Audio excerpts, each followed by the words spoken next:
Same corner, same time. It's your favorite Gator podcast with a pop-up show. Daniel, Dapper Daniel, we made a hire, man. We Wide receiver coach. we What's up, did. I big had to dog? rush back for the gym for this. The Gators announced Billy Gonzales is coming back for his third stint as Florida Gators wide receivers coach. So, what is your thoughts immediately? Immediately, I was, dang, I wish we would have went younger, right? That was my first thought. But then I started just rationalizing the entire staff of how young we just went. I think we got a Mm-hmm. 34, 35-year-old with tight end coach, Mm-hmm. defensive coordinators in his 20s, 29-year-old guy. So I knew we needed some veteran leadership and just experience on the staff. Billy is not a bad hire. You know, some fans jump off the cliff first Mm-hmm. because they saw what the receiver room was like when the new well, they saw what it was like when the old staff was leaving and the new staff was coming on in this past season. Guys just couldn't separate, and he brought a lot of those guys on. But outside of that, you look at Billy Gonzales' resume; it's solidified from a long standpoint, history with Percy Harvin and Odell Beckham, those guys like that. To recently with Kadarius Toney Mm-hmm. and Van Jefferson and Freddie Swain and the rest that got drafted. That whole room went to the Yeah. NFL. So he solidified with his resume. Absolutely a safe, good hire.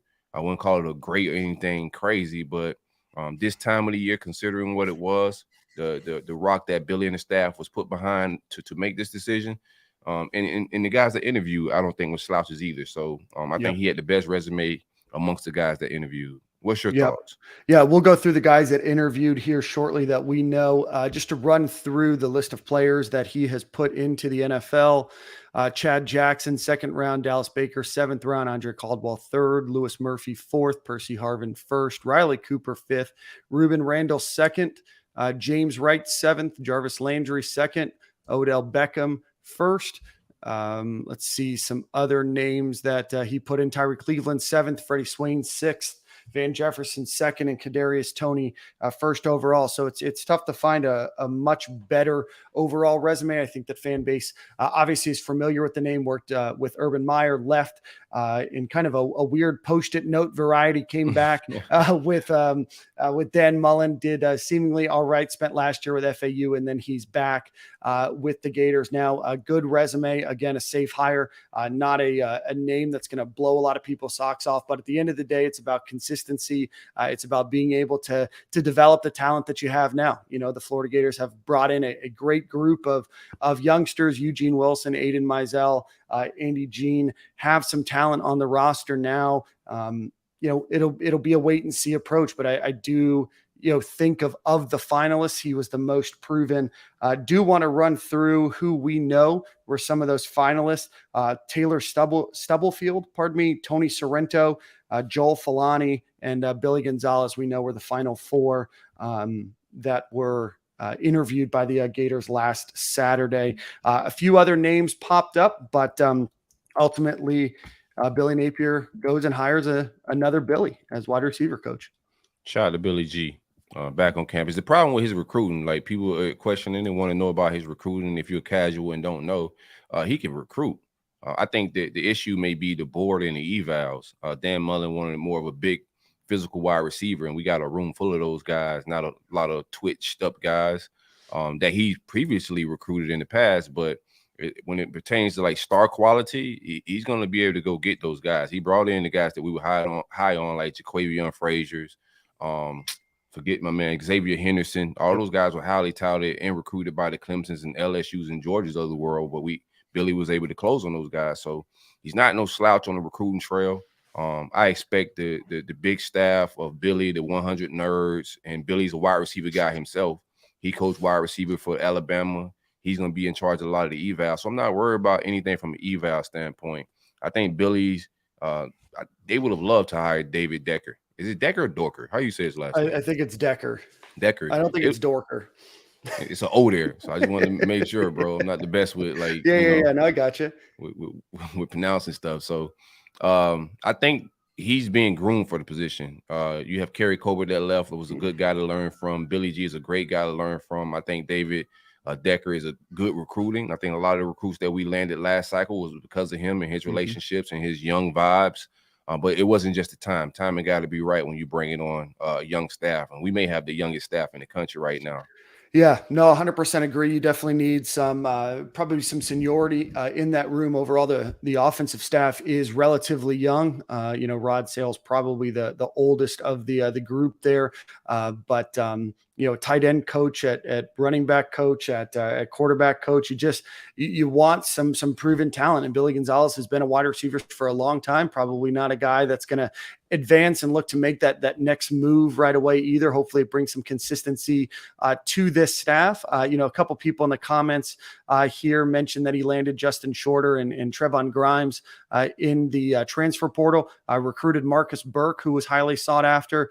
Did have Isaiah Bond committed before the coaching change as well. So again, a guy that has proven that he is able to recruit with some of the best of them. And you bring on some of that additional talent in that room. You talk about the 100 nerds, right? That Florida has back there, being able to make sure that you identify, multiple different positions. I think that's the one thing and one gripe that we had with Billy Gonzales the last time was it was a lot of your 6'2" to 6'4", 6'5" receivers, kind of the bigger guys, a little bit more, probably more possession receivers than they were speed.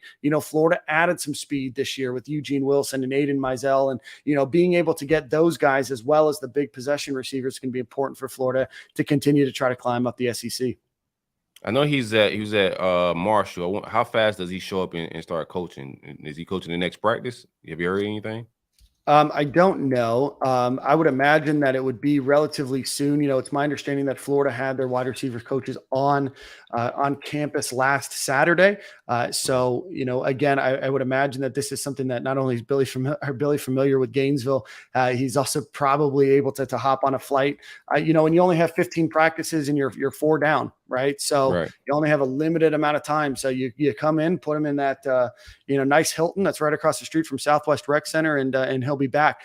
He was just in Boca Raton, so it should be a hop, skip, and jump up the turnpike in 75 there. It's crazy. I'm telling you what, man.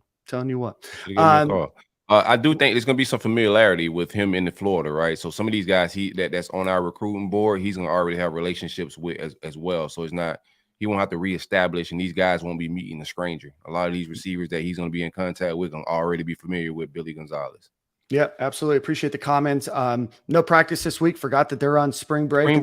That's right. Yep. And then Van Jefferson was in the transfer portal as well. Obviously, a guy that's still doing well in the NFL. So again, a hire that we probably give. What would you give it, Silk? B+? I give it a B+. Yeah, you can't go. I don't know how you make it a bad hire. People jump to conclusions just because of a retread name. I did want a receiver with just a coach with some youth. But after I didn't know we was going to hire a 34-year-old tight end coach and a defensive coordinator that's so young. So you just need that balance. And I think Billy's going to come in, and he's a familiar face. Billy loves to be a Gator, bro. You're not getting some guy that just looking for a job. I like the energy that Billy left with too. So a lot of these coaches left with a little sass. Billy's been hyping his former Gator players up, whether it was Van Jefferson when he won a Super Bowl, Kadarius Toney when he was making things happen in the NFL. He's been hyping these guys up. He never left with bitter vibes. Clearly, he wanted to come back when the job was available. He threw his hat in there, and he's back. So we got a guy that want to be here and want to recruit for the Gators and put this logo on. He know what it takes. He's been Absolutely. Here. Yeah. Yep. No, I'm excited about the position being filled. Again, Billy Gonzales was a name that we've heard for at least 9-10 days now. There were some other names being thrown around. I know Phil McGeogan. I probably pronounced that Wasn't wrong. mad at that. That's the guy from Colorado, right? Yep, he was Colorado's wide receiver coach. I remember when he was with the Miami Dolphins. He coached with the Bills, the Chargers, USF, a number of other places as well. Again, a name that got thrown around. We thought that we were getting a little bit closer to Phil's name, but Billy Gonzales was always there. And you look at familiarity, you look at ability to adapt, you look at the offenses, you look at the experience, that you look at all of the things, right? It's not just what their resume is and what schools they've been at. You look at success, you look at culture fit, you look at how they're going to fit with the guys on that roster. And probably more than half of that wide receiver room was recruited by Billy Gonzales, right? So again, a familiarity of being able to plug right in, understand what those guys can do and be able to use them to their best skill set, right? Losing Kerry Colbert was, unfortunate. A guy that really proved a lot during his first year, gets an opportunity to coach for the Denver Broncos. But again, Billy Gonzales to me is a solid B+. Don't think that there was a lot of better names. Don't know if there was an A hire out there, to be honest with you. Brian Hartline was never coming here. There was a lot of other, pie in the sky names that were getting thrown around. But I do like the hire of Billy Gonzales, and not trying to blow, sunshine up your ass. But it's just one of those things where you start to put all the pieces together and you're like, yeah, that makes sense. Yeah, for sure. And also, I want to see, because regardless of speed, I've seen Billy coach some guys that weren't fast, but they still separated with Freddie Swain, Hammond. Like, I know we're saying our receivers didn't separate last year with the last offense because of speed, but that's just not always the case, man. As a wide receiver coach, you still got to teach leverage and what to do on certain routes to be able to separate. And Billy's good at that. Billy's a developer. He knows how to teach these guys how to be better receivers. We watch Freddie Swain and Hammond go from tweener type guys to guys that put on late in their career with him under his tutelage and went on to have pro careers. So he has guys with bigger, I would say, higher ceilings than what he had with Freddie Swain and Hammond. Guys they'd be working with. Look at Kadarius Toney, right? A guy that's a high school quarterback, comes to UF, does okay, right? You see some glimpses, you see some flashes, comes back for that final year, able to put everything together, a first-round draft pick, multiple touchdowns, or almost multiple touchdowns in the Super Bowl, right? You have to think a lot of that is coaching, right? So you start to look at all of these different pieces and you start to say, hey, that hire, does make sense. I'm excited about what Florida staff looks like going into next year. And now it's an opportunity of, okay, you have your full coaching staff here. Now let's spend these next 11 practices that start again next week and really focus on delivering for the 2023 season. Already. Awesome. Somebody in the comments said, who's our next Chaney? I don't know if we have a next Chaney. Like, I don't know what you're looking for, but I think we have a lot of guys off the field and on that secondary staff that have relationships, because most of the off the field recruiting is relationship building and having some juice. David Decker is one of those guys. That receiver room, that elite wide receiver class that we got, he's a big part of that, man. And he's still going to be in these recruits' ears. So, and he's the future, I think, of the position. I think Billy's going to groom him for a few years. We'll get some continuity at the spot. And then you got a guy like David Decker that knows the system from top to bottom. He's been here a couple regimes as well. Absolutely. And I know somebody asked about Dallas Baker. It's not our understanding that Dallas Baker did interview for this job. He just accepted that new job at Baylor from Marshall or Buffalo. He was at Buffalo last year. But it's not our understanding that he did interview for that role. But man, Corey, I know you got to run. Great pop-up show. Excited about what the staff looks like next year. We'll talk a little bit more about it on Monday. Already, man. Same corner, same time. Appreciate y'all for tuning in. Thanks for watching.